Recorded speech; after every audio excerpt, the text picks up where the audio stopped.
Have you ever noticed something strange? The moment you stop texting her, she begins to miss you. When you let go, she leans in. It's not a trick, it's desire shifting. It feels like a game, but it's deeper than that. It's human nature. We chase what pulls away.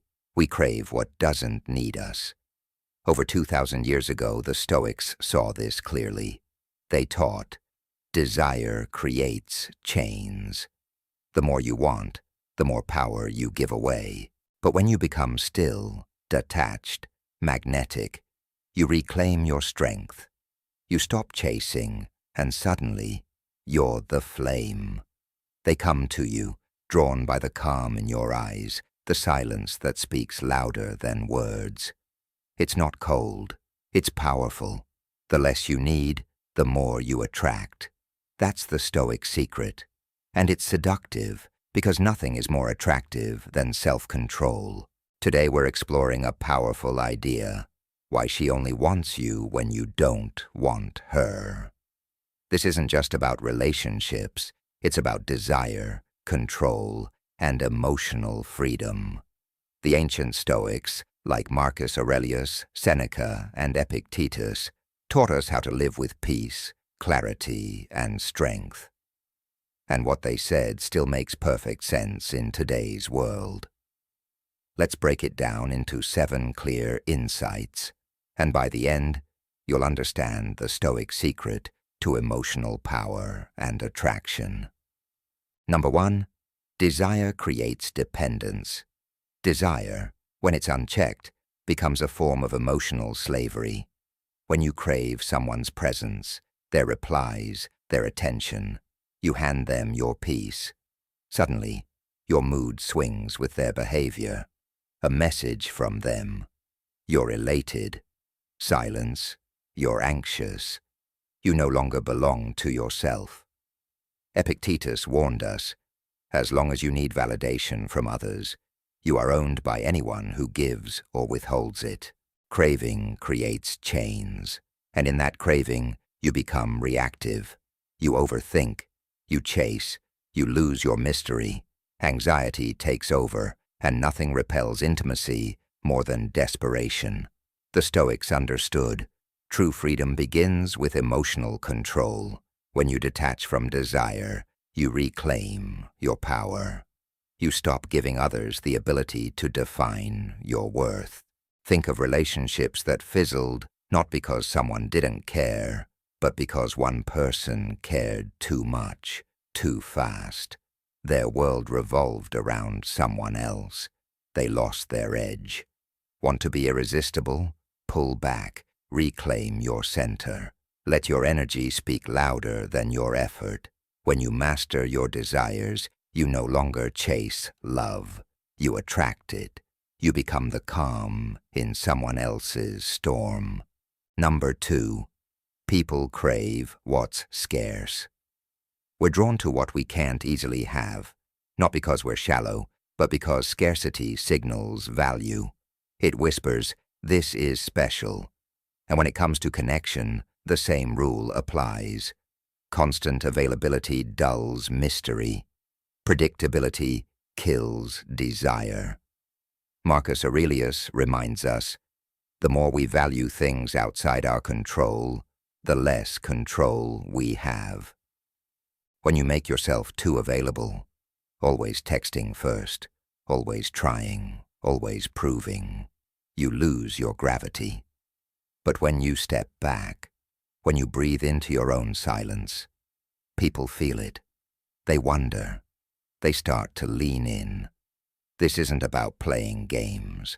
It's about honoring your own value. It's about letting your absence speak where your words no longer need to. When you're no longer desperate to be seen, you become captivating. You become the mystery they want to solve, the calm they didn't know they needed.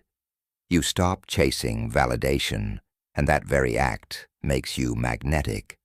So don't flood someone with your presence. Let them notice the quiet strength of your distance.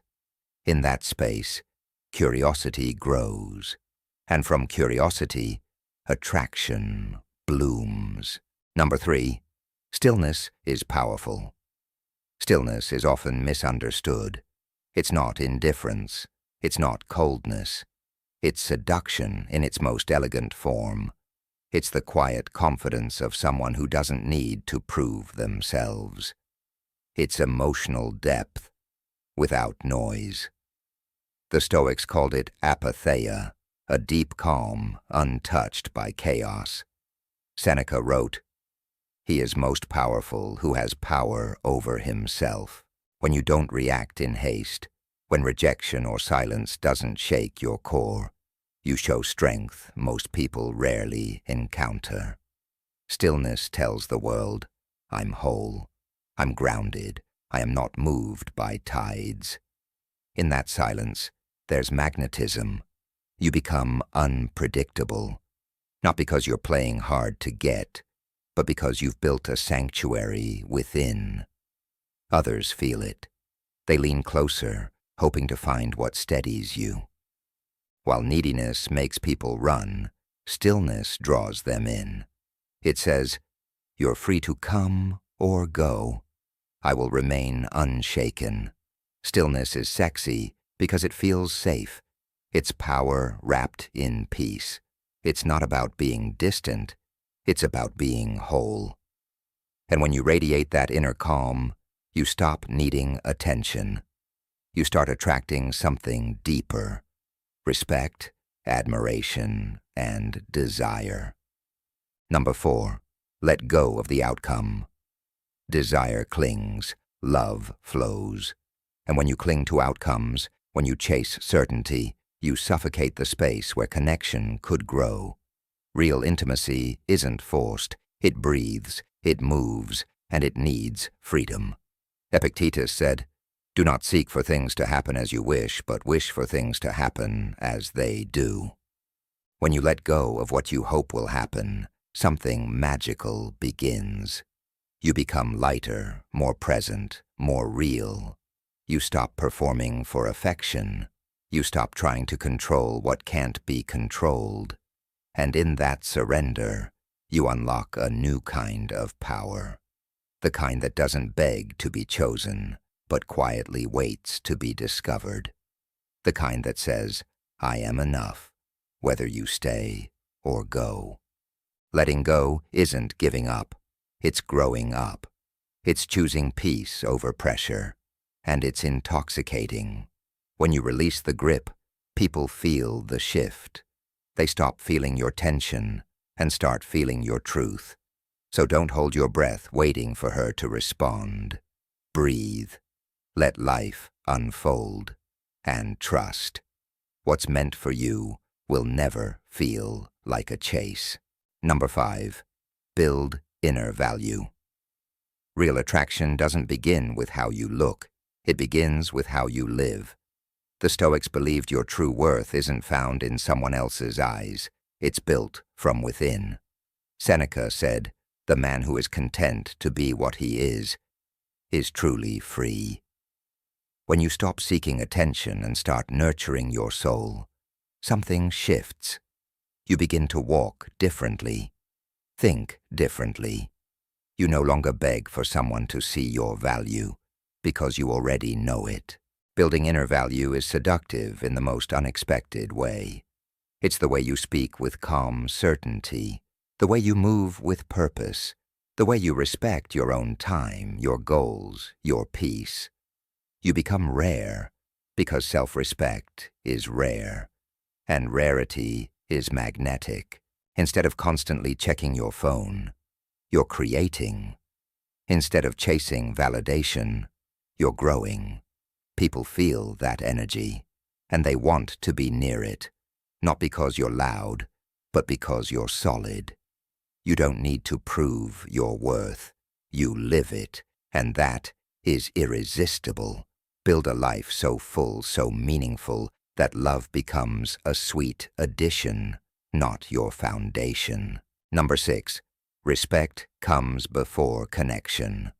Before she can fall for you, before anyone can love you deeply, they must first feel something deeper than attraction. They must feel respect. And that begins with how you treat yourself. Respect isn't loud. It doesn't need to shout or impress. It's in the quiet way you say no when something doesn't feel right. It's in the calm way you walk away from chaos, not to punish, but to protect your peace. The Stoics lived by principle, not pressure. They knew the moment you compromise your values for someone else's approval, you lose yourself. When you carry self-respect, it wraps around you like invisible armor. People notice, not because you're trying to be noticed, but because strength whispers. Marcus Aurelius wrote, "Waste no more time arguing what a good man should be one." So don't chase connection by shrinking yourself. Don't mold to be loved. Instead, be whole as you are. True connection only blooms when it's rooted in mutual respect. And nothing is more alluring than a person who doesn't need to be chosen, because they've already chosen themselves. Number 7. Freedom is the ultimate power. Imagine being so complete within yourself that whether she stays or walks away, your peace doesn't tremble. That's real power. That's freedom. The Stoics didn't chase love. They didn't fear losing it.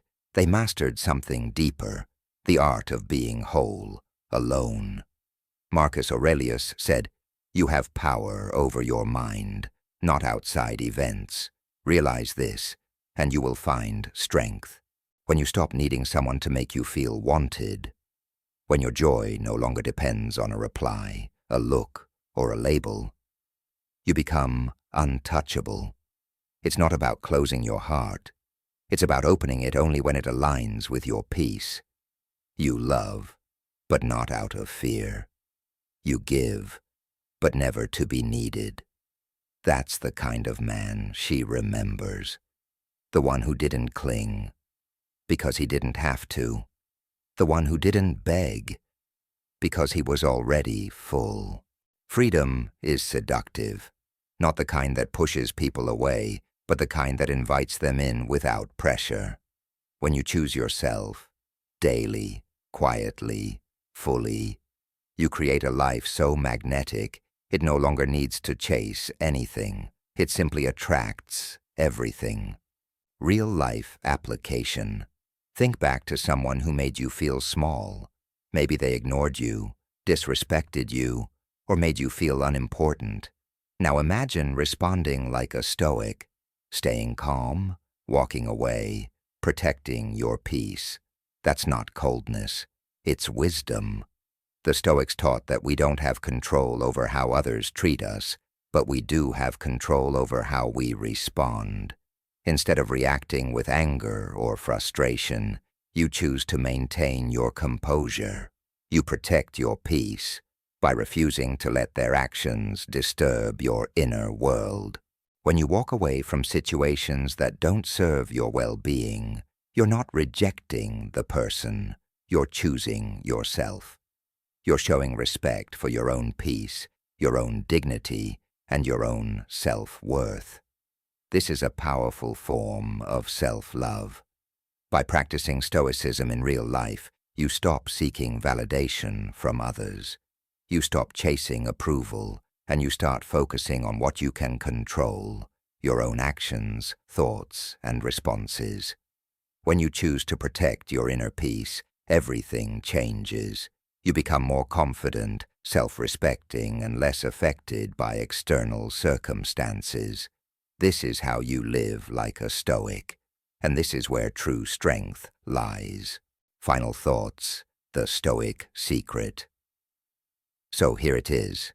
She only wants you when you stop wanting her, not because you're cold or distant, but because you're finally at peace, with or without her. You're no longer reaching, no longer waiting to be chosen, because you've already done the most important thing. You've chosen yourself, and that kind of quiet confidence, the kind that doesn't need to prove anything. It speaks louder than any words ever could. It draws her in, not through pressure, not through pursuit, but through presence. So if this message helped you see things more clearly, subscribe for more Stoic insights each week. Little reminders to help you stay grounded, clear, and powerful. And always remember, stay calm, stay centered, stay free. Because in a noisy world full of need, stillness is the most seductive sound. If you like this video, don't forget to like, share, and subscribe. Also, give a compliment in the comment section to encourage us for more creative thoughts.